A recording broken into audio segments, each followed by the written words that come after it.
You're listening to the Sass Says podcast. I'm your host, Christy Rocha, also known as Sass. I identify as a woman, a wife, and a mother. That should tell you a lot already.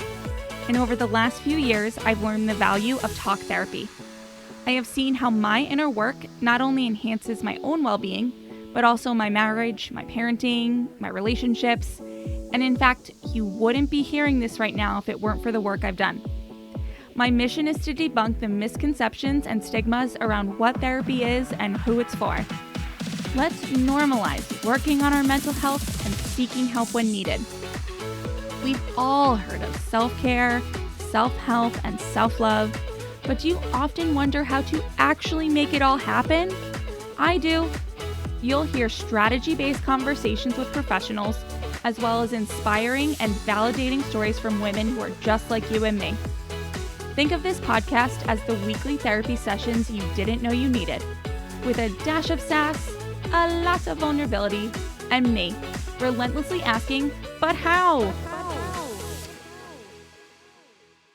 Hello. All right, welcome to the second expert episode of this month's series on marriage, intimacy, and mental health.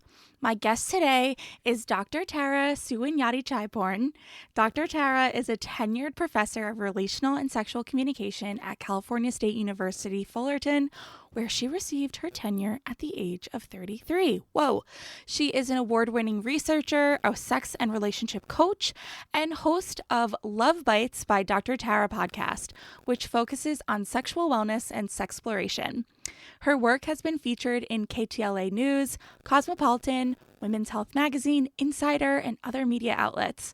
With social media influence of over 50 million engagements, Dr. Tara is one of the most influential sex and relationship experts online. In 2022, Dr. Tara gave a TEDx talk entitled Become Sexually Powerful that highlights her 5,000 participant study examining predictors of sexual satisfaction and her journey from an anxious immigrant to a confident sexpert. Her life's goal is to normalize sex talks and help people live a more passionate life and feel more sexually fulfilled through confidence and communication coaching. Yes. Okay. So today we talk about Dr. Tara's work and a bit about her upbringing and the impact it had on why she does the work she does today, how she does her work today, all the things. We discuss sexual confidence, sexual self-esteem, and how to talk to our partners about sex. We cover it all.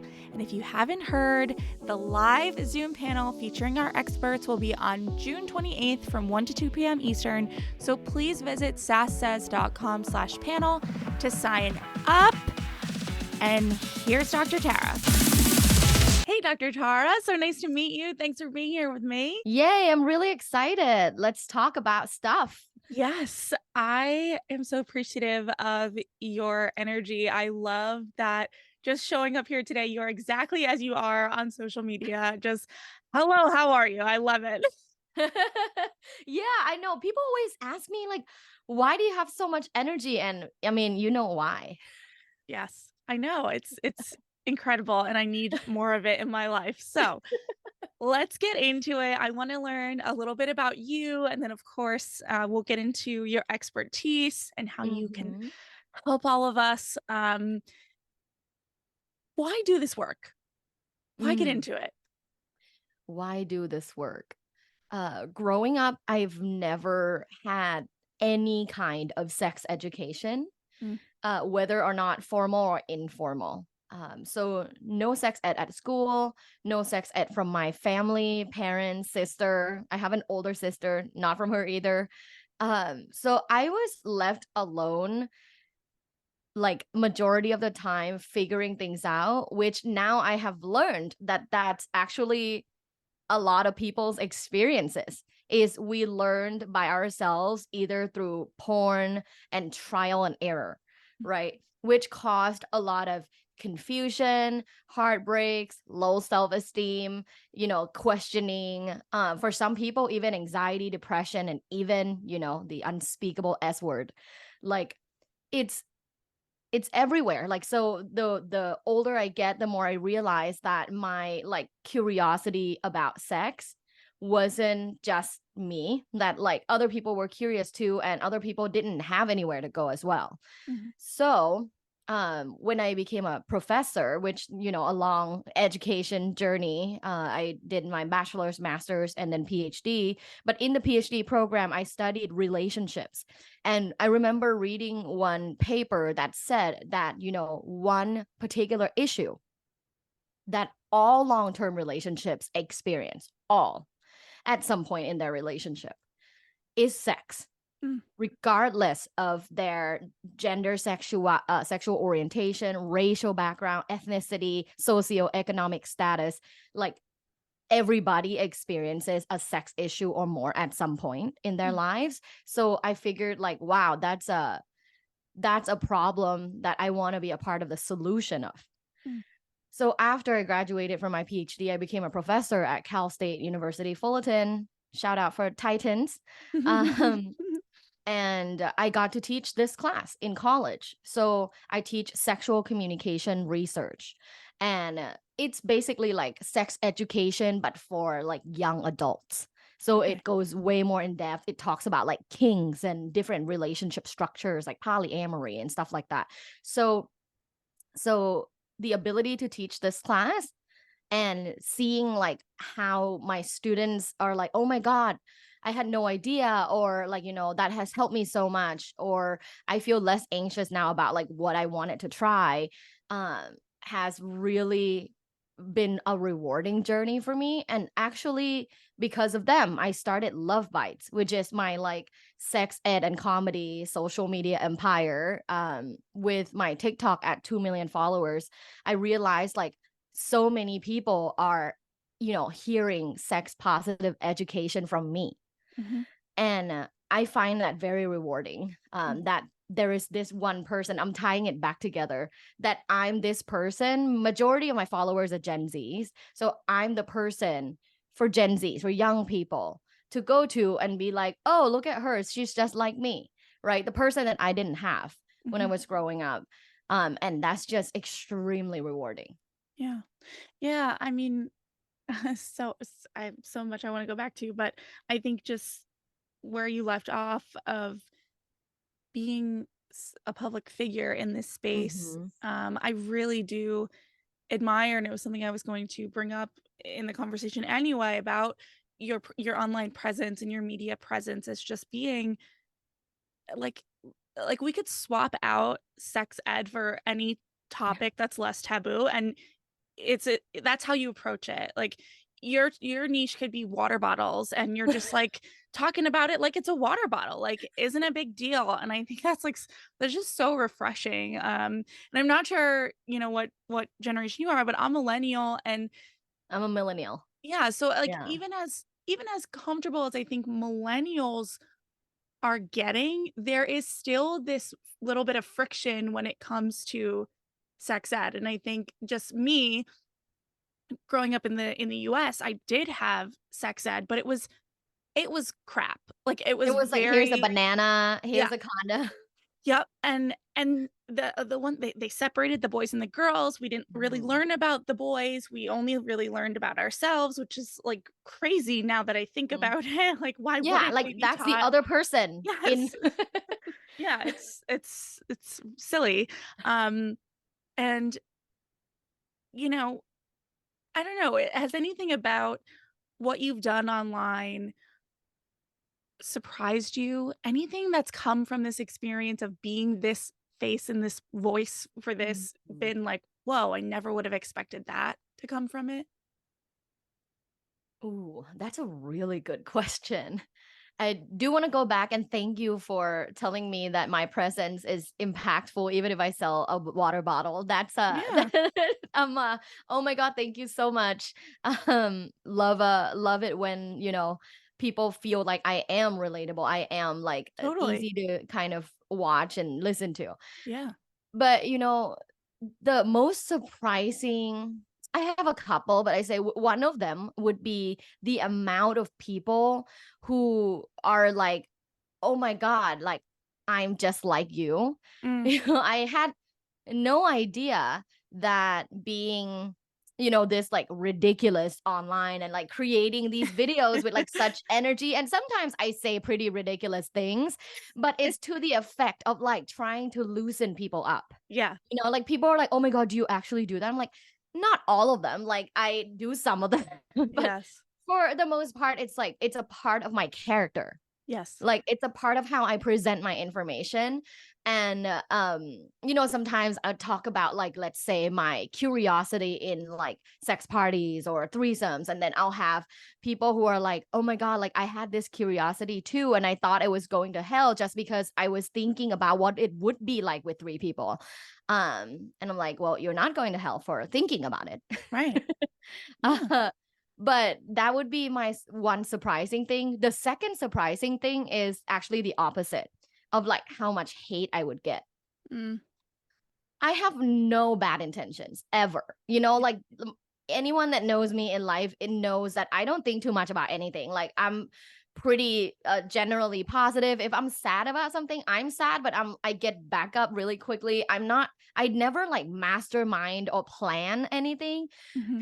Some people, and I shouldn't say a lot, like literally maybe 10% of the people are thinking that I'm planning this like huge master plan of corrupting the youth, Yeah. of encouraging them to have sex early, of encouraging them to have like polyamorous, like polygamy. They say polygamy, which is illegal, and I never say polygamy. But they say that I'm corrupting the youth and I'm trying to make them Mhm. quote unquote like liberal or whatever, promiscuous, which is like never my intention. My Yeah. intention is literally to share information. It's informative. You Yeah. can make your own decision. I never tell people here's what you should do. Right. I'm just like, here's what's available. Yeah. Yeah. Yeah, but that's the sad part for me, is like the hate from the small group of people, but it's so strong. The most hateful people are the most like vocal. Yeah. um They have nothing better to do. Yeah. Yeah.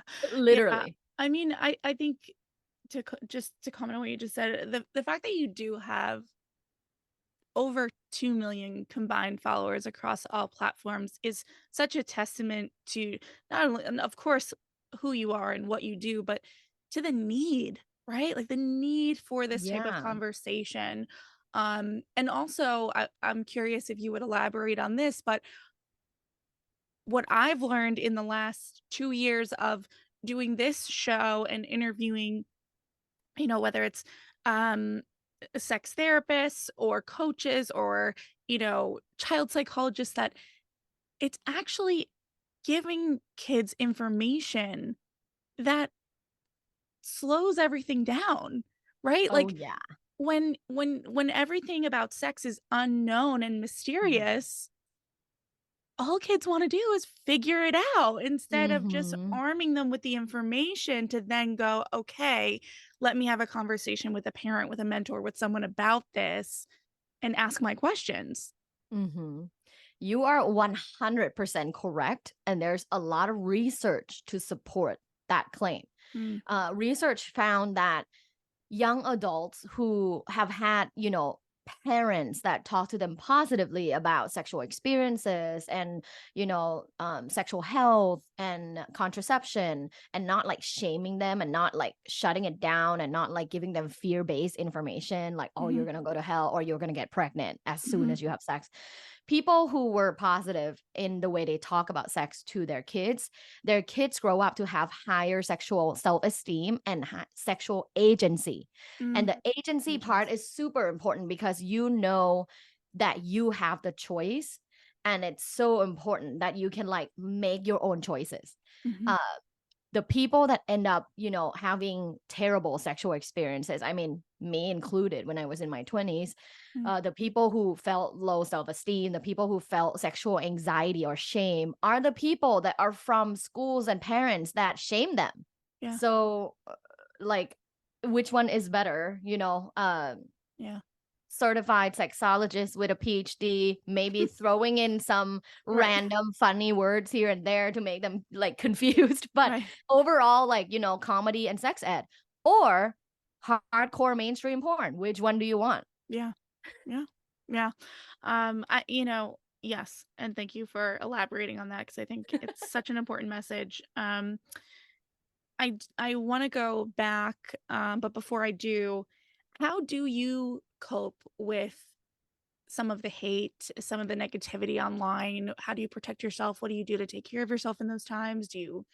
Have you changed anything from where you started to where you are now? Like how do you cope with that? Mm-hmm. Thanks for that question. Again, like really good questions. I would say my number one way of coping with the hate from the internet is meditation. Mm, But during the meditation, I do like a positive self talk. okay. Meditation helps me a lot. The meditation part and the breathing part helps me with like my parasympathetic nervous system. Like, when you read like hateful comments, your body just like tenses up, right? Hmm. So with the meditation and the breathing, it helps me calm down first. And then I have to remind myself every day that what I'm doing is what I'm supposed to do, and that these few comments of hate can't like get to me, because Hmm. there's 1.99999 million people that still watch my videos and get something positive out of it. So I have to remind myself through positive self-talk, honestly, every day. Yeah. Sometimes I do it through meditation, sometimes I do it through journaling. Hmm. I'm thankful of my life and the work I get to do and the people I get to affect. And that's extremely important. I tell all my students, and when people are like, "Oh, I want to become a sex coach or relationship coach or even like a therapist," I said, you have to consistently tell yourself that this is the work that's worth doing, because you Hmm. will always get a negative feedback. Yeah. Yeah, it's tough. It's tough. I've Do you get negative feedback for your work? um no, not yet. You know, that's great. I'll say not yet because I don't have the reach. I Yeah. feel like the more eyeballs on you, the higher probability of that. Right now, I feel like for the most part, it's people that know me and the people that know me that are Hmm. listening. So, not yet. But I ask mainly because I want to be prepared. Hmm. But also I think that what you said can be applied to anything, right? Yeah. Anything that we're receiving feedback or negativity, Hmm. anything we're even struggling or find challenging in our life, like you can apply what you've learned from that experience too. So, how does your family, your friends from back home, like how do they feel about what you do now and do you, I don't know. You're nodding. I'll let you take it before I keep putting words in your mouth. Uh, my parents did not like it at first. They think like, being a professor in my culture, I'm from Thailand, so I'm Thai. In my culture, it's like it's conservative.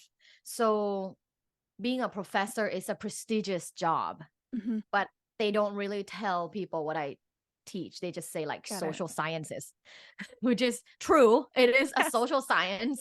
Not a lie. uh yeah, not a lie. It's a general field, like sexuality is in social sciences. Yes. But like my dad, I think, is a little concerned of like how big I become like on Mm, social media. And he's like, what about these people that are creeps that are trying to reach out to you, uh, that are trying to like find your address or your yeah. leaked videos, your like leaked nudes? Because Yeah. people say that every day, right? Like, where can I find your leaked nudes? I'm like, I don't know. I haven't found one. Yeah. uh, but I think that's like where my dad's concern lies. Probably Mm, like both like a little bit ashamed of the topic because he hasn't, done the work. yeah. And that's okay. People of different generations have different experiences. And then a part of it is also the danger. However, my mom, who used to be very conservative, is now like very accepting and very excited about my work. She came here earlier this year because I got married in January. Congrats. Thank you. And we hung out a lot. We like drank some wine, and I asked her like, how do you feel about all of this, right? And she like took a while to think, Per usual. She's like gives me the scare at first with her silence. Asian moms. And then she goes, I'm really proud of you. Oh, She's like, I'm really proud of you. You've done so much work. I'm a full-time professor. I teach 4 classes. On top of wow. that, I do research and advise students as a part of my job. On top of that, I have my coaching business, right? Where I coach clients weekly. And then I have my social media Yeah. accounts I have to make content for. So she's like, I know you work really hard and I'm really proud of you. And I know that you're helping and positively affecting a lot of people, and I'm proud of you. So she actually made content with me. One video, it's Oh, on TikTok. I was like, hey mom, how do you feel about sex positivity? And then she said, it's good. oh, God, that had to feel amazing though, Oh, to have it's that so support. good. It's so good. My mom's so supportive now, and it's amazing. I really needed it because, as much as like I want it to be like, I'm not my family. Like, I've worked on whatever complications we had and I don't need their validation. It still feels so good that my mom loves what I do. Yeah, of course. Yeah. It's interesting that you brought up with your dad about, there being the profession or that you're a professor, but actually what you teach is Yeah. not brought up. And I was gonna ask you the same. It is one thing to be a professor and a researcher. It's a whole other thing to do what you do on social media and do what you do with the podcast. Looking back, was there any hesitation for you on crossing that line? Ooh, you ask really good questions. You should be a reporter. Um, yeah, there was. Yeah. How did you This is get the through that? first time Yeah, I've said this. yeah. No one has ever asked me this before. It's a really insightful question. That's why I had to think about it at first. Um, but yeah, I would say there was hesitation. And at first, when I started my social media Luvbites to teach, sex ed through comedy, I didn't show my face. Mm, The first few months, I only did graphics. So like 3 ways to sext, like 3 fun ways for sexting. And then it would be like the carousel post on IG, and it mhm, would be like first, second, third, and it would be graphics of like how to, mhm, like how to have fun during nipple play, like, and it will be graphics. mhm. So at first, I didn't show my face. Interesting. Mhm. Yeah, it's so interesting to even think back now because I haven't thought about that for a long time. But that was a period of hesitation, really, because I'm like, oh, I don't know if I want to show my face. I don't know if I want to talk on camera because I am a professor. Mhm. I don't know if I would lose like the credibility or legitimacy of what I do. But you know what really made me not give an F about it afterwards. Not gonna lie, like this is a huge weight off my shoulders. It's because I got tenure. Mm, So as a professor in the United States, it's actually a system around the world, but it's slightly different in other places around the world. But in the US, if you're a full-time tenure track professor, you teach, research, and advise students. And then through like yearly, like annual evaluation of your work, they mhm, either give you a promotion or not. mm, Right. So I've been given promotion, or I earned promotion. And then in my 5th year, I got early tenure. mm, Usually people get their tenure after 6 years of serving.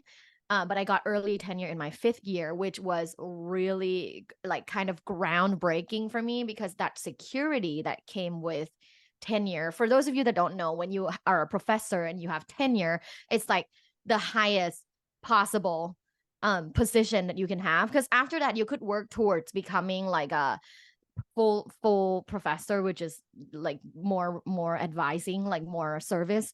And then you can become an emeritus after you retire, but that's like literally 30 years from now. mhm, So like me having tenure is like the top of the top that I could be in professorship. And it actually, a part of tenure is the contract that says that I can't get fired. mhm.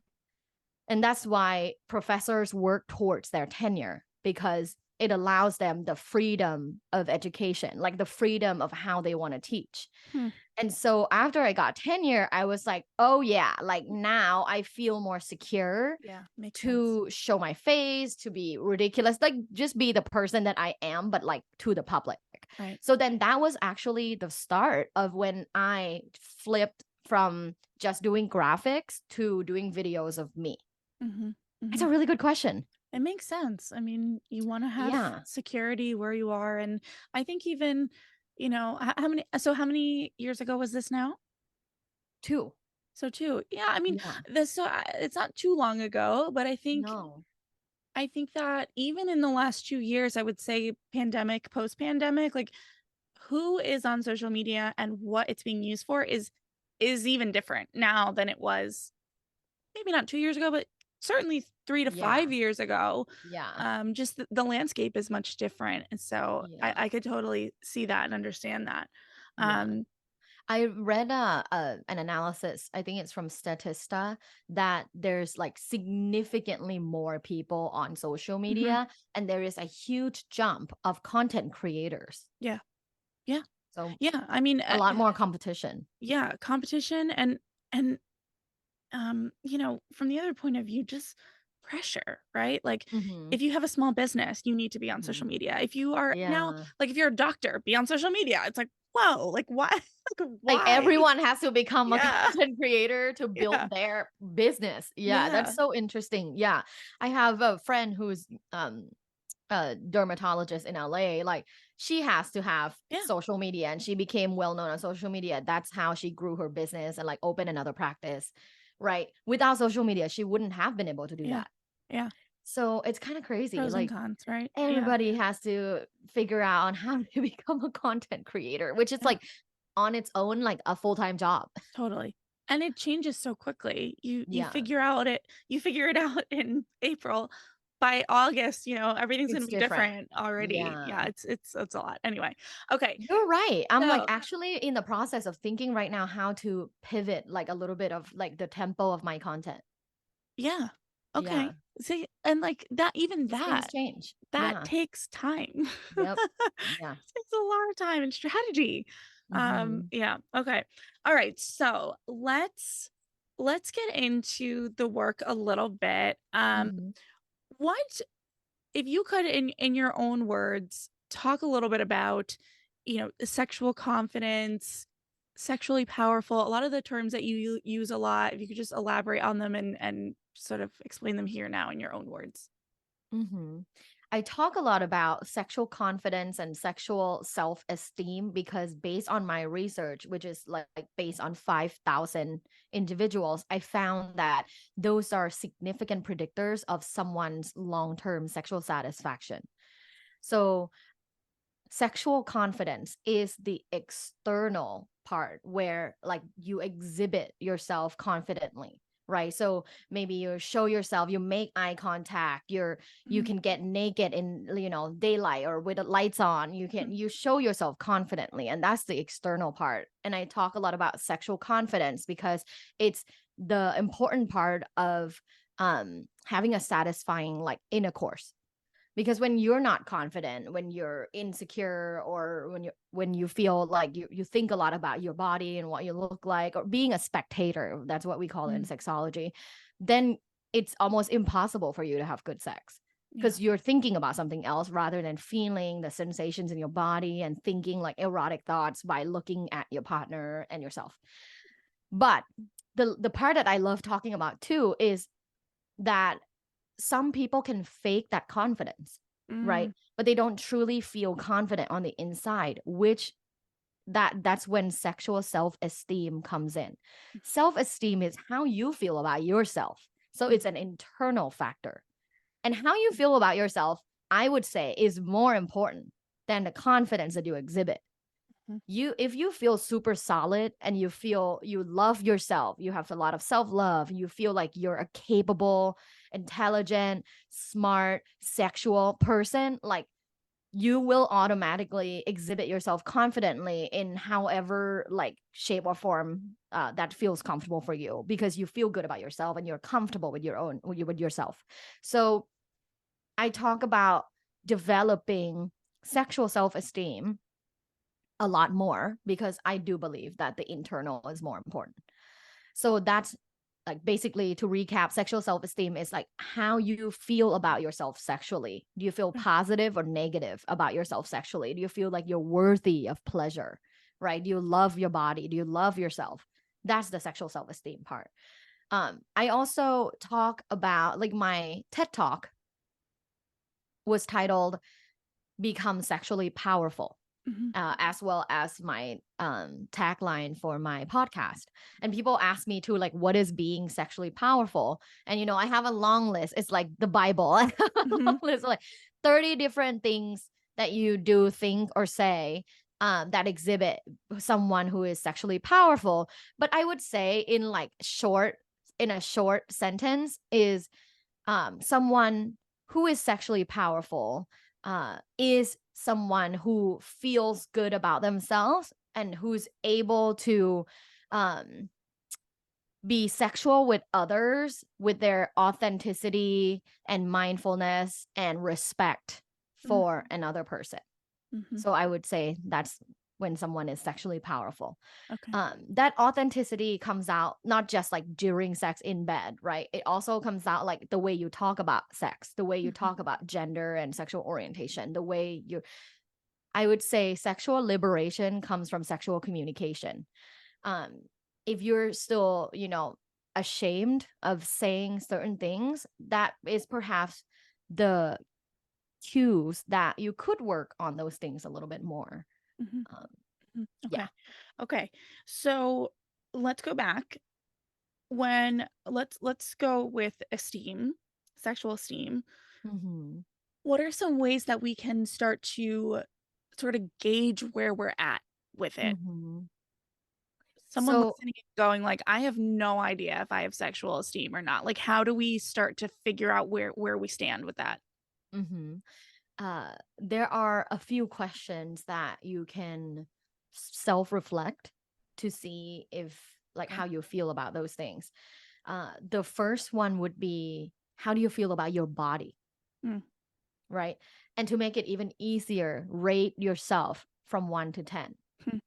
You know, how how amazing is your body? Rate yourself from 1 to 10. How do you feel about your body? 1 being I'm very extremely uncomfortable with my body, to 10 is I'm very confident about my body. I love my body. Um so the first part is like, how do you feel about your body? And there's no shame if you feel like you're rating low, especially women listening, Yeah. because we live in a society where we have been taught our whole lives that, super thin people were the people who were beautiful. These were Victoria's Secret models. These were models on magazines like Cosmo. These were people that were on TV. We had no, especially millennials, we had no other representation. Yeah. Yeah. Right? So of course we're not gonna feel so good about our bodies, and it's okay. Like, you start anytime, right? Like, I started this journey only a few years ago. So I would say the first thing is, how do you feel about your body? The second thing to gauge is, do you feel like you're worthy of pleasure? And what that looks like, because it's a heavy question, what that looks like could be like, do you spend time on receiving pleasure? Mm. I know many women who don't want to ask their partner to go down on them, or like when their partners do go down on them, they're like 20 seconds later they're like closing their legs. So that's okay. Like, that's good. I feel good, right? That's perhaps like a symptom of Mm. not having high sexual self-esteem, because you don't feel like someone should spend significant amount of time just pleasuring you. Yeah. Yeah. So that would be the second part, is, do you feel like you should be receiving pleasure, that you're worthy of receiving pleasure and just receiving? I would say the third question is, how do you feel about you as a sexual partner? So like an interpersonal thought, like how do you feel as a sexual partner? Do you feel like you are capable? Like, I know how to have good sex. I know, like here's how I would approach it. And, my partner will feel really good. I'll feel really good. Or do you feel pretty lost and kind of just go on autopilot? So I would say these 3 questions help you gauge about where you are in that sexual esteem level. There's also a quiz online that you can take, but self-reflection, I feel, Yeah. is honestly just a little bit more accurate because you take time to think about it. Yeah. And these are things that you mentioned earlier. These are things that we could be journaling about Yeah. however often that we need to be. Mm-hmm. And Yeah, then, research in yeah. positive psychology showed how effective journaling can be. I think some people like to make fun of journaling, like, oh my God, like you just write in your diary. What do you write? Like, I love myself. I do, right? I love myself. Yeah. I this morning, I'm like, oh, I have a beautiful body, right? Like Yeah. it's something that people who haven't experienced it could make fun of, but at the same time, you can't deny a large amount of empirical studies that show that it changes people Yeah. in a positive way. Yeah. Yeah. All right. So taking everything you just said a step further, what do we start to do? So we've identified where we are. What's the next step? Yeah. The first thing that could help in increasing your sexual esteem is through sexual meditation. And this kind of come full circle because I talked about it earlier that I love meditation. It really helps me. I'm like a very amped up person, if you can't tell. So meditation is really that like 5 or 10 minutes for me to like just slow down. And sexual meditation is so powerful. There is a lot of research and experiments that were conducted that showed that sexual meditation and other sexual mindfulness practices help people with sexual functioning, with higher sexual desire and sex drive, with more sexual interest. So there was an experiment that the subjects were women who had cervical cancer, women who were like, I'm 1 out of 10, even 0 out of 10 in sex drive, can't feel it down there. Mm. And they did this experiment for a few weeks, and afterwards, as a result, they had higher sexual interest, they felt more sexual desire, they felt more sexual about themselves. So sexual meditation isn't just something woo woo that your yoga instructor told you, which nothing wrong with yoga instructors, I love yoga, but there's There's empirical research. research, Yeah. yeah, that Yeah. shows the before and after and how impactful it can be. So I'm a big fan, Mhm. and I do sexual meditation. I started my actual like sexual awakening journey with doing sexual meditation, and I became such a big fan that I created just free guided sexual meditation on YouTube. So you guys can go on YouTube and listen to my guide. If you like don't know what to do during a meditation, it's easier to listen to someone and kind of just follow the instructions. I have a 5-minute one, which is super easy, and then a 10-minute one if you feel like you want a longer one. I have one for solo where you just do alone. I also have one for couples if you want to do it together. It can be very like you don't think meditation is fun, but it can be fun because it's a new thing for Yeah. people who have been together a long time.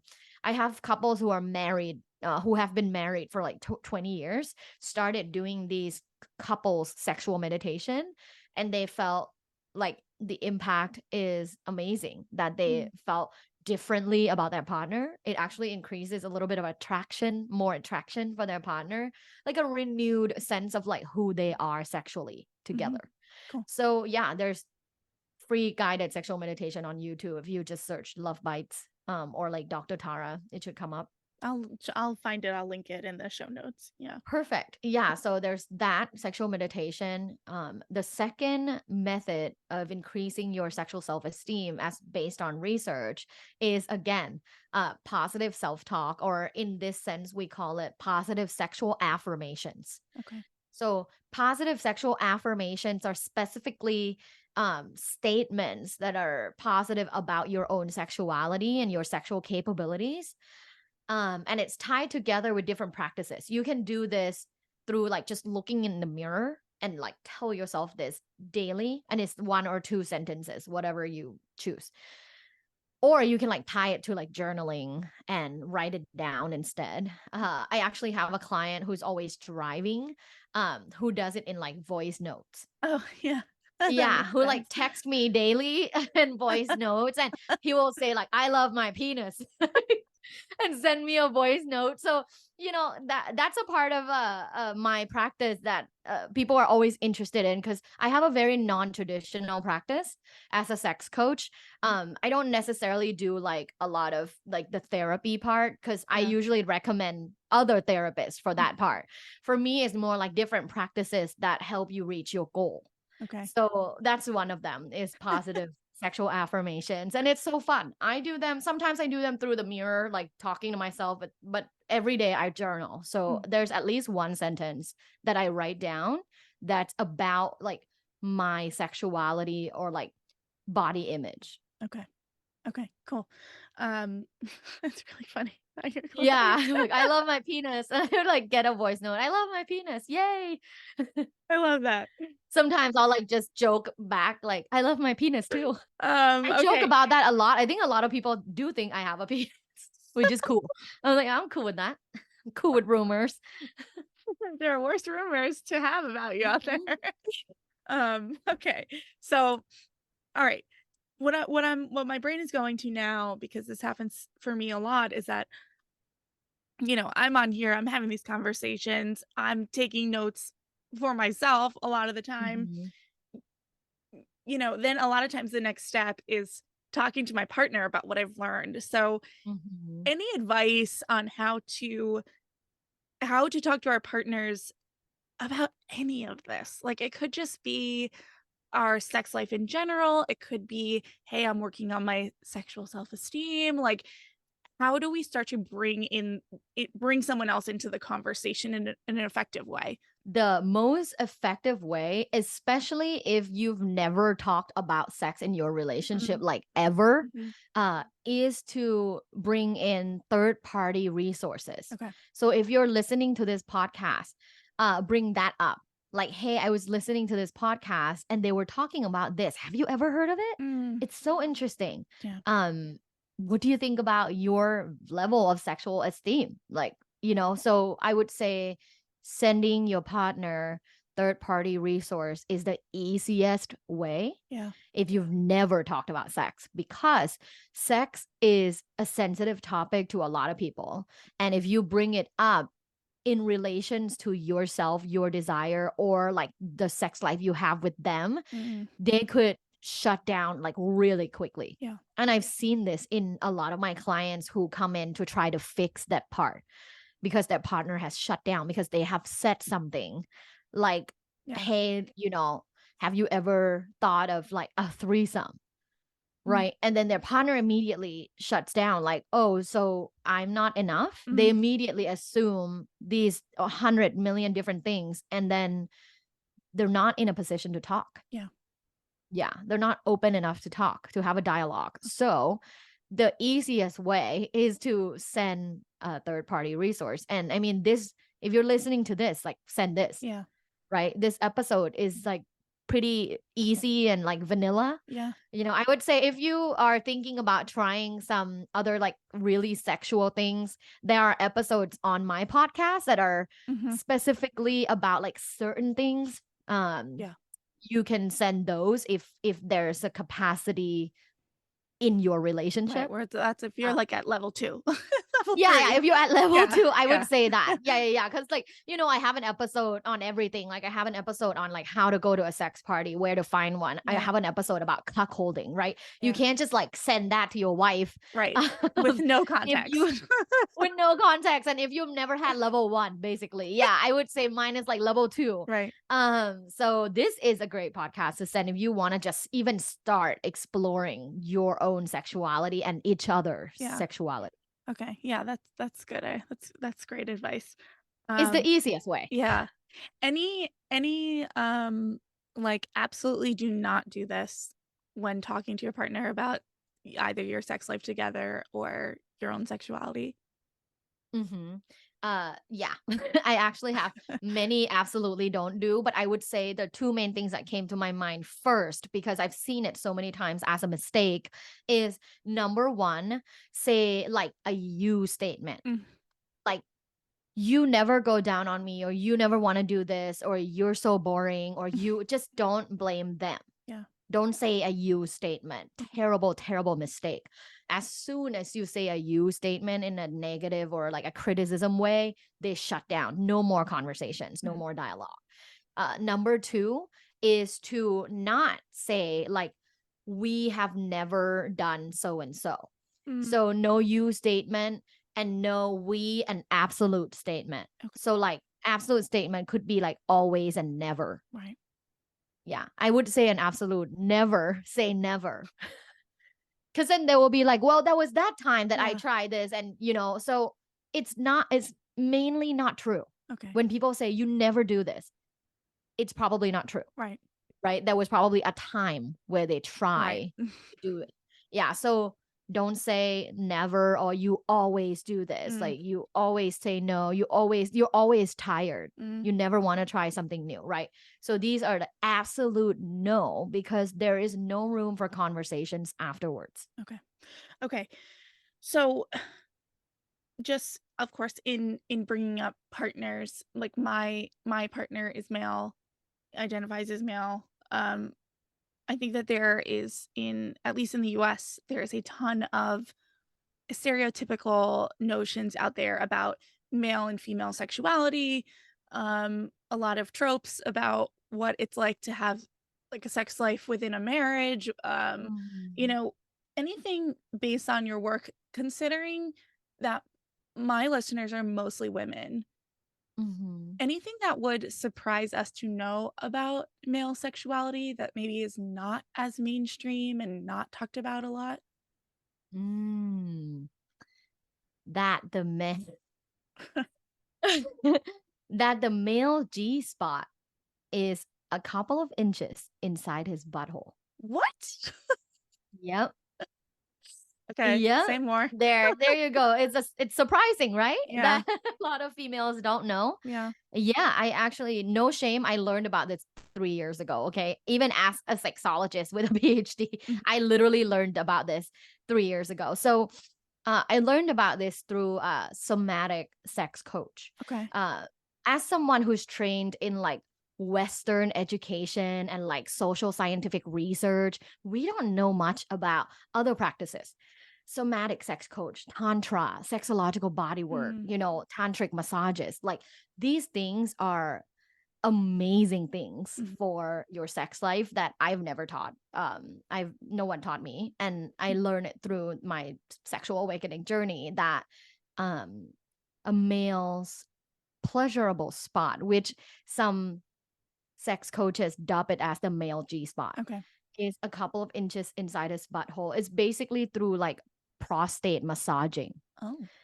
And apparently he can have an orgasm, like sizable orgasm from that, Hmm, from playing with that area, like stimulating that area. okay, So there you go. okay. Hot Trying take. it tonight. Send this to your partner. Once again, we encourage you to send this to your partner. Uh-huh. Yeah, no, I Hey mean, babe, did you know that your G spot is 2 inches inside your butthole? Or say it over dinner. I love it. Yeah, I mean, I love it. I know myself, and I know I have not much. I've gotten better, but I know I have a little bit of my like uncomfortable laughter going on, and I think that is ultimately like what you're trying to do, right? Is like Yeah. normalize all of this. Like it's just biology. It's just Yeah. science, right? Like You're right. It's just biology. yeah.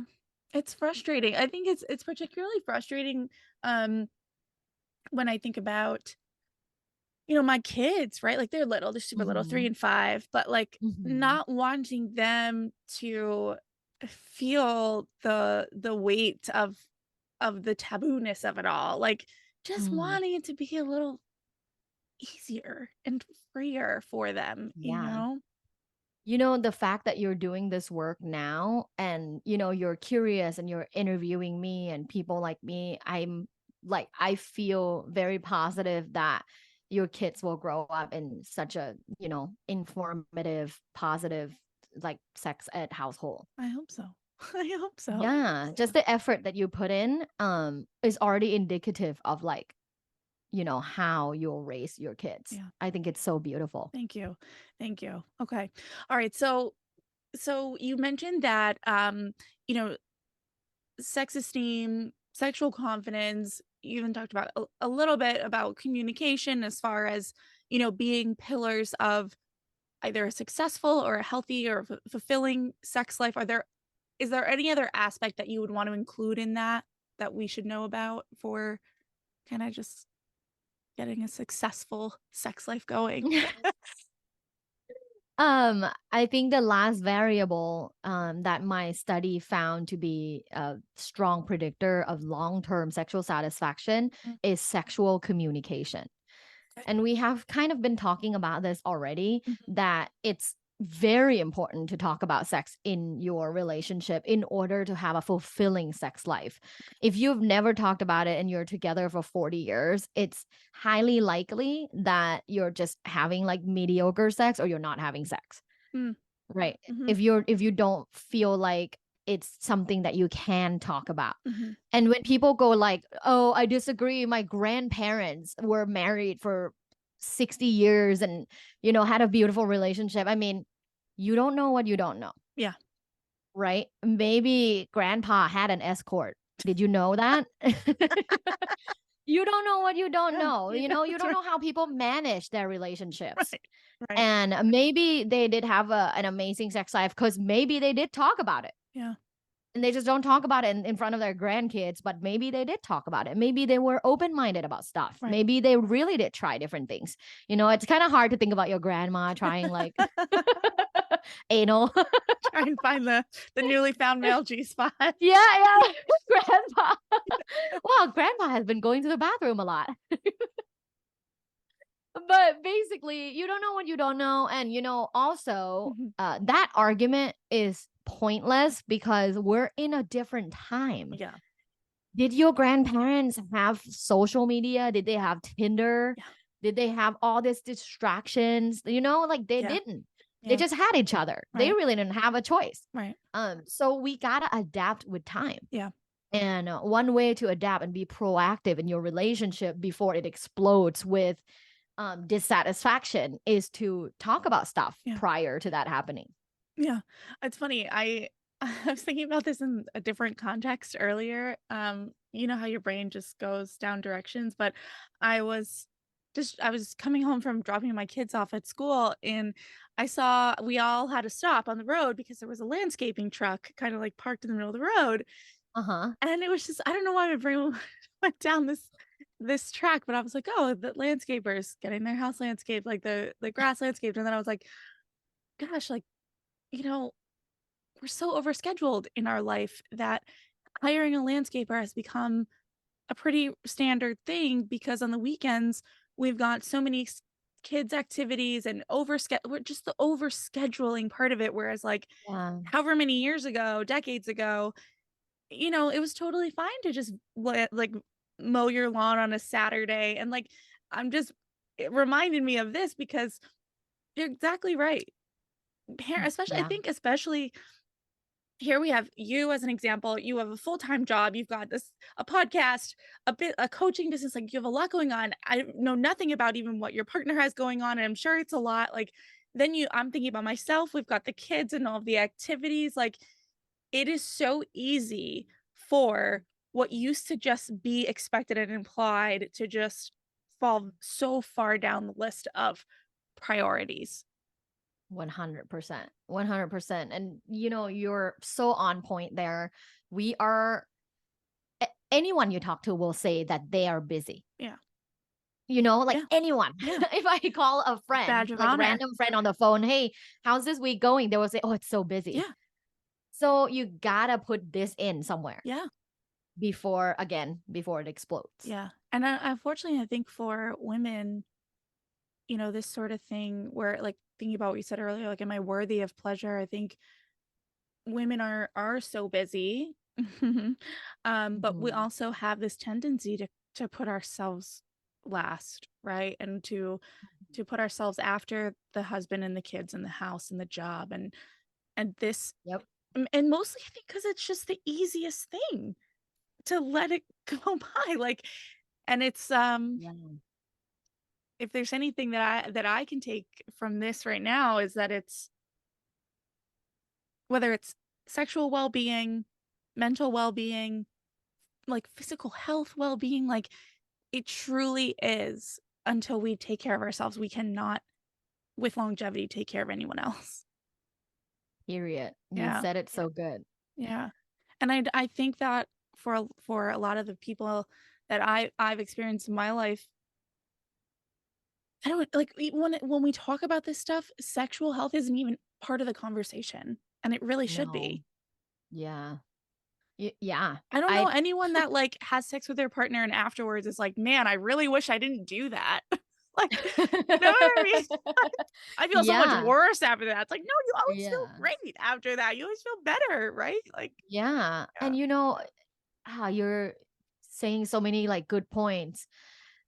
Even like even sex coaches or sex therapists that I know, some of them don't even have good sex Mm, because they're too busy to like prioritize it or put it in their relationship. yeah. And I can kind of tell from like talking that they don't necessarily practice what they preach. Mm, yeah.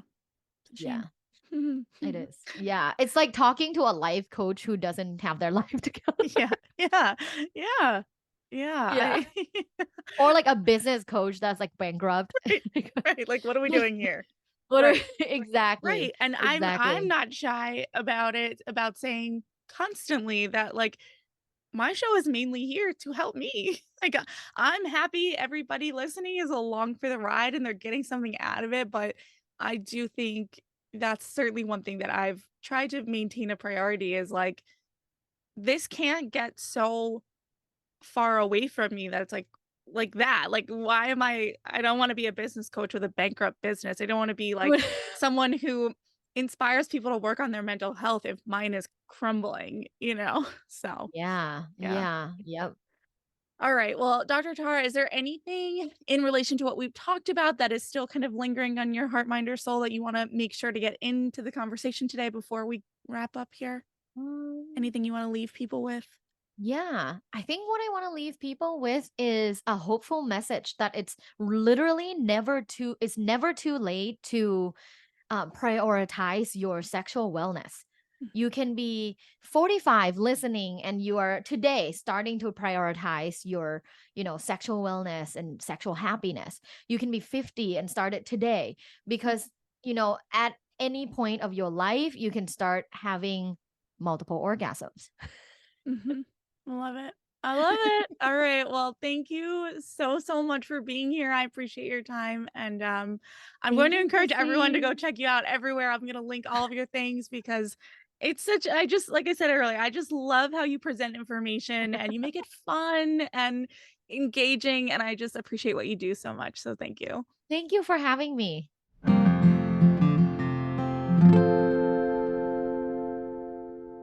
So good. Oh my gosh, so much to think about. As you know, I'll be sharing my detailed thoughts in the solo show on Friday. I won't lie, I mentioned it last week. I've been struggling with how personal to get this month. It's a tricky topic for me to discuss, but somehow I always figure it out. So check back in on Friday to hear my thoughts. And remember, if you want to join us live for the panel on marriage, intimacy, and mental health on June 28th at 1 p.m. Eastern, please visit sasssays.com/panel to sign up, save your seat, and grab that Zoom link. All right, I'll catch you Friday. Bye. Thank you so much for tuning in today. Sass Says is a production of Luann Nigara Inc. This podcast is meant to be educational and not meant to replace professional therapy or professional medical attention. To learn more about today's show and what's new in my world, head over to sasssays.com. Thanks so much. Talk later.